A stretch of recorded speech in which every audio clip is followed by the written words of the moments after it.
దేవుని వాక్యంలో చూసినట్లయితే రాజుల మొదటి గ్రంథం 18వ అధ్యాయం 46వ వచనం. యెహోవా హస్తము ఏలియాను బలపరచగా అతడు నడుము బిగించుకొని ఆహాబు కంటే ముందుగా పరిగెత్తుకొని పోయి ఇశ్రాయేలు గుమ్మమునద్దకు వచ్చెను. చాలండి, దేవుని హస్తము దేశమును బలపరచగలదు, దేవుని యొక్క హస్తము కుటుంబమును బలపరచగలదు, దేవుని యొక్క హస్తము విశ్వాసులను బలపరచగలదు. అదే రీతిగా బైబిల్లో రాయబడింది, ఏలియా లాంటి గొప్ప ప్రవక్త యెహోవా హస్తము ఏలియాను బలపరచగా. ఆ మాట చూడండి దేవుని బిడ్డలారా, దాని అర్థము ఏలియా బలహీనుడా? కాదండి. Is not a week, is not a week person. అతడు బలహీనమైనటువంటి వ్యక్తి కాదు ప్రియమైన వాళ్ళరా, చాలా స్ట్రాంగ్ పర్సన్ ఆత్మీయంగా. అయితే కొన్ని సాహసమైన క్రియలను ఇంకా చేయాలి అంటే, తనకు శక్తికి మించిన ప్రయాణము చేయాలి అన్నా, తనకు సామర్థ్యమునకు మించినటువంటిది చేయాలి అన్నా, బైబిల్లో రాయబడింది యెహోవా హస్తము ఏలియాను బలపరచగా అతడు నడుము బిగించుకున్నాడంట. బైబిల్లో రాయబడింది ఆహాబు కంటే ముందుగా వెళ్ళి ఇశ్రాయేలు గుమ్మమ దగ్గర నిలబడుకొని ఉన్నాడంట. ఏం చేసిందండి? The hand of the lord made Elijah a super human. Hallelujah. దేవుని యొక్క హస్తము ఏలియా అనేటువంటి ప్రవక్తను ఒక అసామాన్యమైనటువంటి వ్యక్తిగా, ఒక సూపర్ మ్యాన్ గా చేయడం ప్రారంభించింది. ఏలియా సామాన్యమైనటువంటి వ్యక్తి ప్రేమైన వాళ్ళరా. సూపర్ మ్యాన్ అనేటువంటిది కార్టూన్స్ లో మనం చూస్తూ ఉంటాం. ఈ సూపర్ మ్యాన్ ఏం చేస్తాడండి? ఒక బిల్డింగ్ నుంచి ఇంకొక బిల్డింగ్కి 1 నిమిషంలో వెళ్ళిపోతాడు. ఒక భూమి మీద నుంచి ఆకాశంలోనికి ఒక్కసారి వెళ్ళిపోతాడు కదా. అవి కార్టూన్స్ అండి. అయితే ఇక్కడ మీరు చూసినట్లయితే దేవుని హస్తము ఏలియాను బలపరచగా he became a super man, supernatural man or a super human.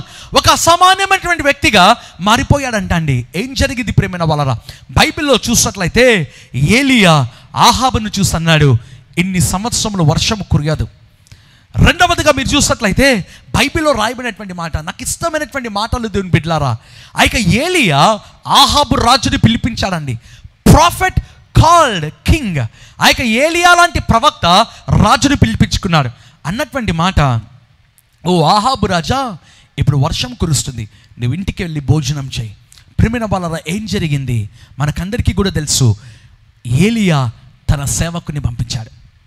అప్పటికి ఇంకా హస్తమంత మేఘము రాలేదు. అయితే అంటున్నాడు ఏలియా, I here the sound of abundance. రెండవదిగా మీరు చూసినట్లయితే ఆ సేవకుడు వచ్చి చెప్తాడు, ఓ ఏలియా ప్రవక్త, ఇక ఏ మేఘము రాలేదు. రెండవదిగా చూసినట్లయితే 7 మార్లు తర్వాత సేవకుడు అంటాడు, హస్తమంత మేఘం వచ్చింది. అయితే ఏలియా ఏమన్నాడో తెలుసా? ఆహాబు రాజా, వర్షము నిన్ను అడ్డుకొనకుండా ఉండున్నట్లుగా నువ్వు వెంటనే వెళ్ళిపో. అప్పటికి ఇంకా దట్టమైన మేఘములు లేవు, అప్పటికి ఇంకా ఏదో థిక్ క్లౌడ్స్ లేవు, చిన్న చేయి అంత మేఘం ఉంది. అయితే ఏలియా యొక్క విశ్వాసముతో కూడిన ప్రవచన అభిషేకం మీరు చూడండి, ఏలియా యొక్క విశ్వాసము దర్శనం చూడండి. దట్టమైన మేఘములుంటే ఇక ఆహాబుకు చెప్పవచ్చు, ఆహాబు రాజా దట్టముగా మేఘములు ఉన్నాయి, ఇక్కడి నుంచి వెళ్ళిపో. నో, చెప్పలేదండి. ముందులో చూసినట్లయితే మేఘము రాలేదు. అయితే I here the sound of abundance అన్నాడు. రెండవదిగా చూసినట్లయితే హస్తమంత మేఘము వచ్చింది. అయితే అంటున్నాడు, వర్షము నిన్ను అడ్డుకొనకుండా ఉన్నట్లుగా నీవు వెంటనే భోజనం చేసి నువ్వు ఇశ్రాయేలుకు వెళ్ళిపో. ఆ మాట చెప్పాడు. ఆహాబు రథము సిద్ధపరచుకున్నాడు. అయితే ఆహాబు కంటే ముందుగా గుర్రము వేగము కంటే, రథముల యొక్క వేగము కంటే ఏలియా ముందుకు వెళ్ళిపోయాడండి. Hallelujah, hallelujah. How can it be possible? Yehova హస్తము ఏలియాను బలపరచగా, అదే హస్తము నిన్ను బలపరిచినట్లయితే, దేవుని కుమారుడా, దేవుని కుమార్తె, చాలా సందర్భాల్లో మనం అనుకుంటుంటాం, అయ్యో నా జీవితం నిదానంగా అయిపోయింది, నేను వెనకబడి ఉన్నాను. ఎవరొస్తారు అంటుంటారు, నాకు విద్యలో వెనకబడి ఉన్నాను, నాకు ఉద్యోగంలో వెనకబడి ఉన్నాను, నాకు ప్రమోషన్స్లో నేను వెనకబడి ఉన్నాను. If the hand of the lord strengthens you, ఏ హస్తం అయితే ఏలియాను బలపరిచి ఇక గుర్రము వేగము కంటే ఏలియాను ముందుకు తీసుకెళ్ళిందో, I can say the hand of the lord gives you supernatural acceleration, supernatural velocity.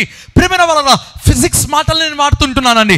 మితిమీరమైనటువంటి వేగముతో నీ పరిచర్య ముందుకు వెళ్తుంది, మితిమీరినటువంటి వేగముతో నీ కుటుంబము ముందుకు వెళ్తుంది, మితిమీరినటువంటి వేగముతో నీ ఆత్మీయమైన జీవితము, నీకు ఆశీర్వాదకరమైనటువంటి జీవితము దిశగా వెళ్ళడం ప్రారంభిస్తుంది. Why? When the hand of the lord strengthens you. Hallelujah. ఎప్పుడైతే ఆయన హస్తము నిన్ను బలపరుస్తుందో,